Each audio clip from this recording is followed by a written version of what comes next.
ನಮಸ್ತೆ ಕರ್ನಾಟಕ. ನನ್ನ ಹೆಸರು ಡಾಕ್ಟರ್ ಚೇತನ್ ಪಾಂಡವಮಟ್ಟಿ ಅಂತ, ನ್ಯೂರೋ ಸರ್ಜನ್, ಅಶೋಕ ಸಂಜೀವಿನಿ ಆಸ್ಪತ್ರೆ, ಶಿವಮೊಗ್ಗ. ನಾನು ಈ ದಿನ ಒಂದು ಮುಖ್ಯವಾದಂಥ ಅವೇರ್ನೆಸ್ ವಿಷಯ ಅಂತ ಹೇಳೋಕ್ಕೆ ಇಷ್ಟಪಡ್ತೀನಿ. ಕಾಮನ್ ಆಗಿ ನಾವು ರಸ್ತೆಯಲ್ಲಿ ಯಾವಾಗಲೂ ಪ್ರಯಾಣ ಮಾಡುವಾಗ ಒಂದು ರಸ್ತೆ ಅಪಘಾತಗಳಾಗೋದು ಅಥವಾ ಅದನ್ನು ನಾವು ಒಂದು ವಿಟ್ನೆಸ್ ಮಾಡುವಂಥದ್ದು ಕಾಮನ್ನು. ಜನರಲ್ಲಿರುವಂಥ ಒಂದು ಸಾಮಾನ್ಯ ಒಂದು ತಪ್ಪು ತಿಳುವಳಿಕೆ ಏನು ಅಂತಂದರೆ, ಈಗ ರಸ್ತೆಯಲ್ಲಿ ಬಿದ್ದಿರುವಂಥ ಯಾರನ್ನೇ ಒಬ್ಬನ್ನ ನಾವು ಆಸ್ಪತ್ರೆ ಕರ್ಕೊಂಬಂದು ಸೇರಿಸಿದ್ವಿ ಅಂತಂದರೆ ಕರ್ಕೊಂಬಂದವ್ರ ಮೇಲೂ ಕೇಸ್ ಆಗುತ್ತೆ, ಕೋರ್ಟಿಗೆ ಹೋಗಬೇಕು, ಪೊಲೀಸ್ದವ್ರ ಹತ್ರ ಅಡ್ಡಾಡಬೇಕು ಅನ್ನೋದು ಮುಖ್ಯವಾಗಿರುವಂಥ ಒಂದು ತಪ್ಪು ಕಲ್ಪನೆ. ಆ ಥರದ್ದು ಯಾವುದೇ ಒಂದು ಕರ್ಕೊಂಬಂದಂಥ ವ್ಯಕ್ತಿ ಮೇಲೆ ಕೇಸ್ಗಳು ಮಾಡಬಾರ್ದು ಅಥವಾ ಅವ್ರದ್ದು ಡೀಟೇಲ್ಸ್ಗಳ್ನು ಕಲೆಕ್ಟ್ ಮಾಡಬಾರ್ದು ಅಂತ ಸುಪ್ರೀಂ ಕೋರ್ಟ್ ಒಂದು ಆರ್ಡ್ರ್ ಇದೆ.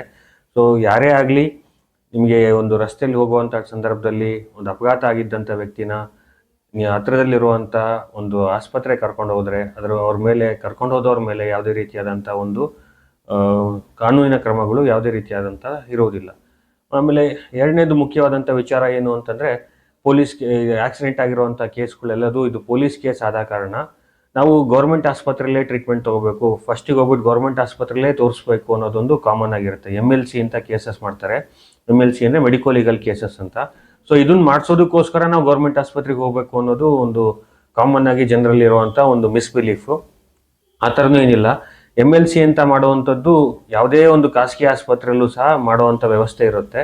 ಸೊ ಒಂದು ಆಕ್ಸಿಡೆಂಟ್ ಆಗಿದೆ, ರಸ್ತೆ ಅಪಘಾತ ಆಗಿದೆ, ಪೇಷಂಟ್ ಸೀರಿಯಸ್ ಆಗಿದ್ದಾರೆ ಅಂತಂದರೆ ಹತ್ರದಲ್ಲಿರುವಂತಹ ಒಂದು ಆಸ್ಪತ್ರೆಯಲ್ಲಿ ಎಲ್ಲಿ ಈ ಆಕ್ಸಿಡೆಂಟ್ ಕೇಸ್ಗಳನ್ನ ನೋಡ್ತಾರೋ ಅಥವಾ ಒಂದು ಟ್ರಾಮಾ ಟೀಮ್ ಅಂತ ಇರುತ್ತೋ ಅಂಥ ಕಡೆ ಕರ್ಕೊಂಡು ಹೋಗುವಂಥದ್ದು ಸಮಯದಲ್ಲಿ ಒಂದು ಇಂಪಾರ್ಟೆಂಟ್, ಅಂದರೆ ಗೋಲ್ಡನ್ ಅವರ್ ಆಫ್ ಟ್ರಾಮಾ ಅಂತ ಹೇಳ್ತೀವಿ. ಸೊ ಅದನ್ನು ನಾವು ಸೇವ್ ಮಾಡ್ದಂಗೆ ಆಗುತ್ತೆ.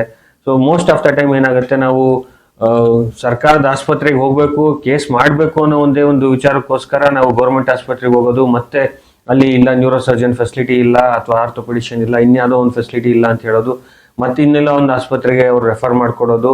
ಸೊ ನಮಗೆ ಗೋಲ್ಡನ್ ಅವರ್ ಇನ್ ಟ್ರಾಮಾ ಅಂತ ಏನು ಹೇಳ್ತೀವಲ್ಲ, ಇದು ತುಂಬಾನೇ ನಾವಲ್ಲಿ ಕಳ್ಕೊತಾ ಇದ್ದೀವಿ ಎಷ್ಟೋ ವಿಚಾರಗಳಲ್ಲಿ. ಎರಡನೇದು ಹೆಂಗೆ ಅಂತಂದರೆ, ಈಗ ರಸ್ತೆಯಲ್ಲಿ ಯಾರೋ ಒಬ್ಬ ಬಿದ್ದಿದ್ದಾನೆ, ಆತನಿಗೆ ಆಕ್ಸಿಡೆಂಟ್ ಆಗಿದೆ, ಆತನಿಗೆ ಕರ್ಕೊಂಡು ಹೋಗ್ಬಿಟ್ಟು ಒಂದು ಆಸ್ಪತ್ರೆಗೆ ಸೇರಿಸಿದ್ರೆ ಎಲ್ಲಿ ನಮ್ಮ ಮೇಲೆ ಕೇಸ್ ಆಗುತ್ತೋ ಅಂದ್ಬಿಟ್ಟು ಎಷ್ಟೊಂದು ಜನ ಹಿಂದೆಟ್ಟಾಗ್ತಾರೆ. ಸೊ ಆ ಥರ ಯಾವುದೇ ರೀತಿಯಾದಂಥ ಒಂದು ಅಂಜಿಕೆ ಬರೋದು ಬೇಡ.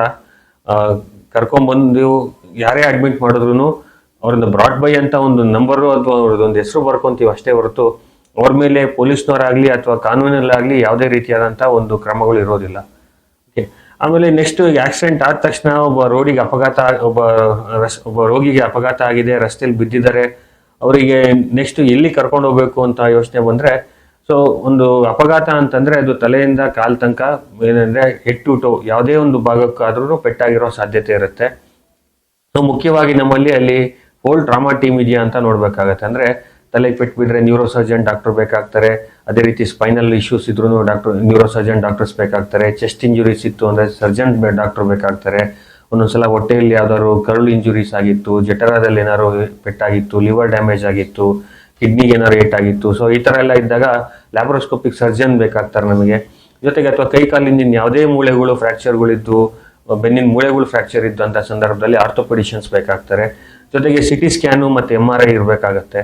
ಸೊ ಇದೆಲ್ಲ ಫೆಸಿಲಿಟೀಸ್ಗಳು ಇರುವಂಥ ಒಂದು ಆಸ್ಪತ್ರೆ ನಿಮ್ಮ ಹತ್ರದಲ್ಲಿ ಯಾವುದಿದೆ ಅಂತ ನೋಡ್ಕೊಂಡು ಇಟ್ಕೊಂಡಿರಿ. ಸೊ ಯಾಕಂದರೆ ನಾವು ಅಪಘಾತದಂಥ ಸಂದರ್ಭದಲ್ಲಿ ಅವಾಗ ನಾವು ಹುಡ್ಕೋಕ್ಕಾಗೋದಿಲ್ಲ.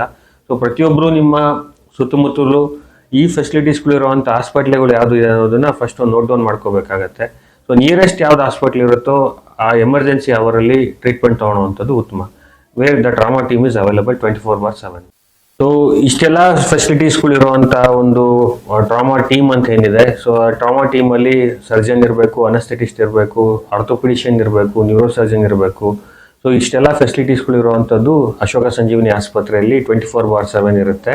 ಸೊ ಇದನ್ನು ಜನತೆಯಲ್ಲಿ ನಾನು ಹೇಳೋಕ್ಕೆ ಇಷ್ಟಪಡ್ತೀನಿ. ಧನ್ಯವಾದಗಳು.